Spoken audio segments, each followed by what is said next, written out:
رسول اللہ صلی اللہ علیہ وسلم کے زمانے سے پہلے تو جو کام کرنے والا محنت کش ہے مزدور ہے اس کو تو یہ یعنی تصور ہی نہیں تھا کہ وہ بارگین کرے اور وہ اس کے اوپر تکرار کرے یا تقاضا کرے کہ میں نے اتنی رقم لینی ہے یا میں نے اس کی یہ جو ہے نا وہ مبادلے کے طور پر گیہوں لینی ہے یا گندم لینے ہے یا اس کی یہ مقدار ہوگی کھجوروں کی جو میں کام کرنے جا رہا ہوں. سرکار دو عالم صلی اللہ علیہ وسلم نے عربوں کے معاشرے میں پہلی مرتبہ مزدوروں کو اور محنت کشوں کو یہ آپ نے سرکار دو عالم صلی اللہ علیہ وسلم نے یہ گویا عزت عطا کی کہ دونوں کا حق ہے. کام کروانے والے کا بھی یہ حق ہے کہ وہ بارگین کر سکتا ہے اور جس نے کام کرنا ہے اس کو بھی یہ حق عطا کیا کہ وہ اس کو جو ہے نا وہ بارگین کر سکتا ہے. اگر وہ اس اجرت پر مطمئن نہیں ہے تو وہ زیادہ کا تقاضا کر سکتا ہے. اور پھر آپ یہ دیکھیں کہ سرکار دو عالم صلی اللہ علیہ وسلم کی نگاہ میں اس کام کرنے والے کے حقوق کی کیا اہمیت اور درجہ ہے کہ حضور فرماتے ہیں کہ حتمی فیصلہ جو ہے وہ مزدور کی رائے پر ہوگا. اور ہم آپ کو ملتے ہیں ایک بریک کے بعد. آئیے جی اگلے سیگمنٹ کے لیے.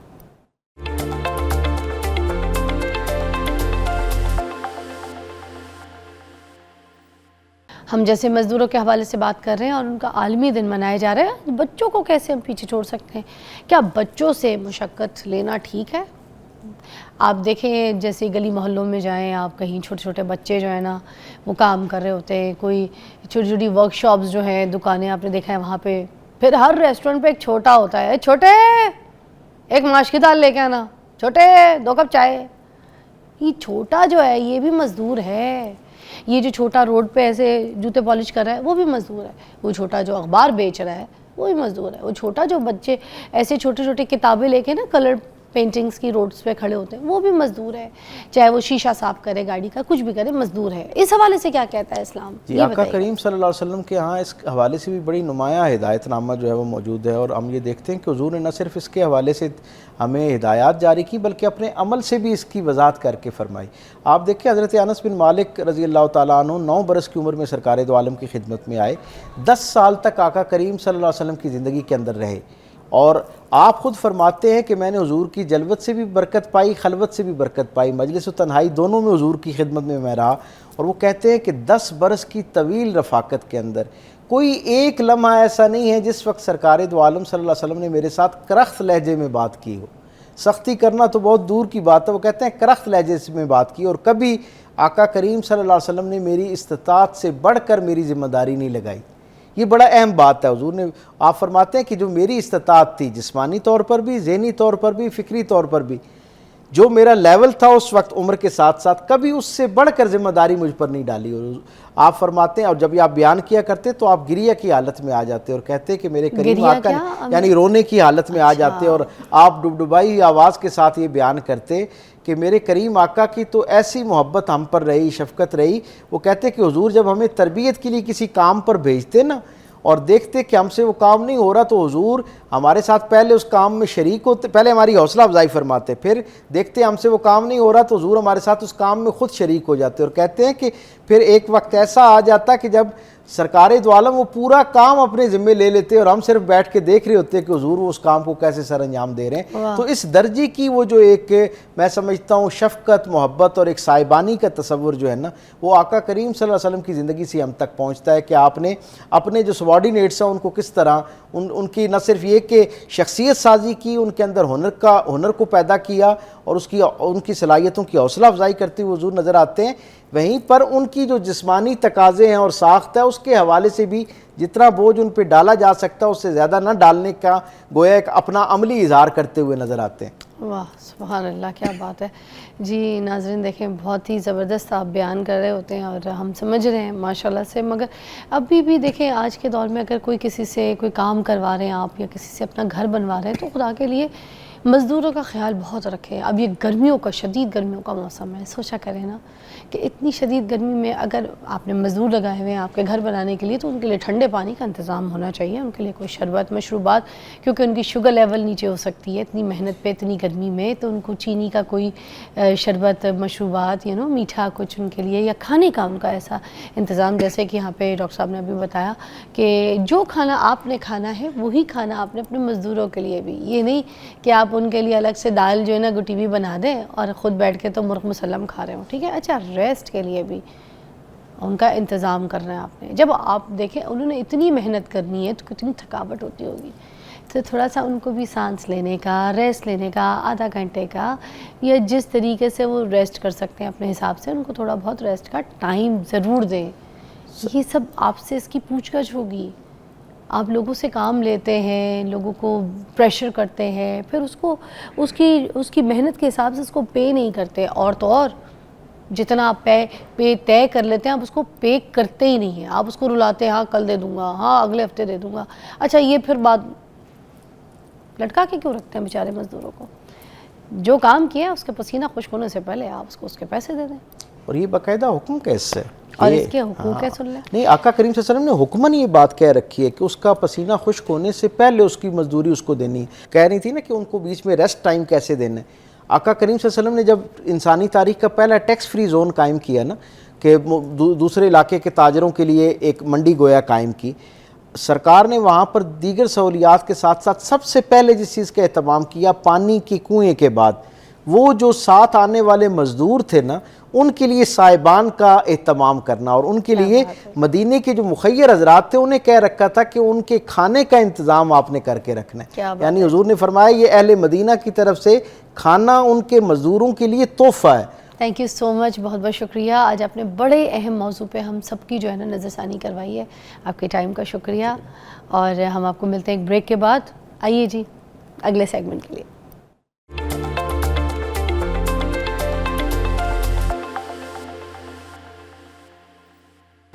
Welcome back.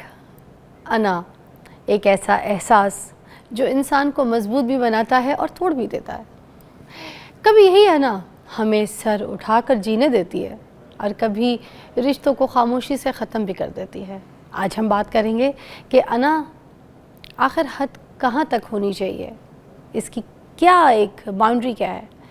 اکثر لوگوں کے اندر آپ نے دیکھا ہوگا کہ میں جو ہے نا وہ بہت ہی ہوتی ہے. میں نے یہ کیا ہے، میرے ساتھ کس طرح سے ایسے کسی نے بات کر لی، میں تو یہ کر جاؤں گی.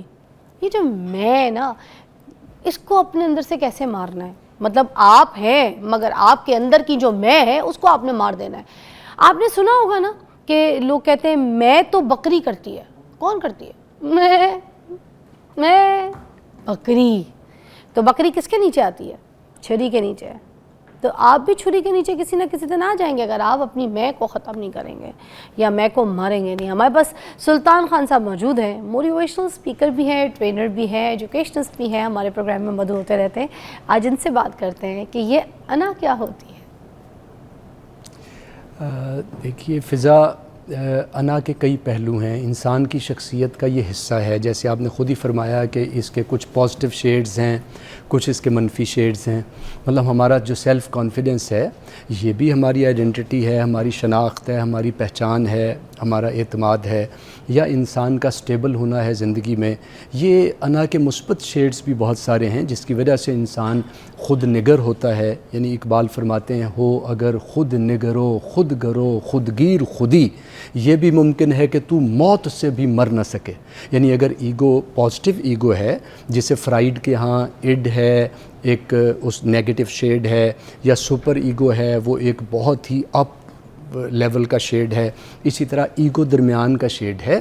جیسے ہمارے بزرگ ہمیں بتاتے رہے ہیں، یا اسلامک فلسفی میں ہم پڑھتے ہیں، یا قرآنک ٹرمینالوجی میں ہم جب ایگو کو دیکھتے ہیں تو وہاں نفس امارہ کا تذکرہ ملتا ہے جو ہمیں برائی کی طرف مائل کرتا ہے. جیسے آپ نے کہا کہ پھر وہ والی میں چھری کے نیچے لے آتی ہے. اور اسی طرح ہمیں وہاں پہ نفس مطمئنہ کا تذکرہ ملتا ہے جو سیٹسفیکشن کا ہائیسٹ لیول ہے، جہاں انسان بیسٹ پرفارم کرتا ہے، پیک پرفارم کرتا ہے، بیسٹ سیلف کانفیڈنس کے ساتھ زندگی گزارتا ہے. یہ ایگو کا مثبت ترین شیڈ ہے، نفس مطمئنہ. اسی طرح نفس لوامہ ہے جو ایگو کے قریب ہے، فرائیڈ کے ایگو کے نظریے کے قریب ہے. یعنی جہاں پہ انسان کو ملامت کرتا ہے، ضمیر بتاتا ہے یہ تم نے زیادتی کی ہے، ظلم کیا ہے، فلاں کو چھوٹا کر دیا ہے، فلاں کی غیبت کر دی ہے، فلاں کو تم نے نقصان پہنچایا ہے، فلاں رشتے میں تم نے احترام نہیں کیا، ادب نہیں کیا، فلاں کا شکریہ ادا نہیں کیا، سوری بنتا تھا لیکن تم نے نہیں کیا. یہ جو بتانے والی ایگو کا پارٹ ہے ہمارا، یہ ہمارے قرآنک ٹرمینالوجی میں، اسلامک ٹرمینالوجی میں یہ نفس لوامہ ہے. اور اس کے قریب ترین جو فرائیڈ کا ایگو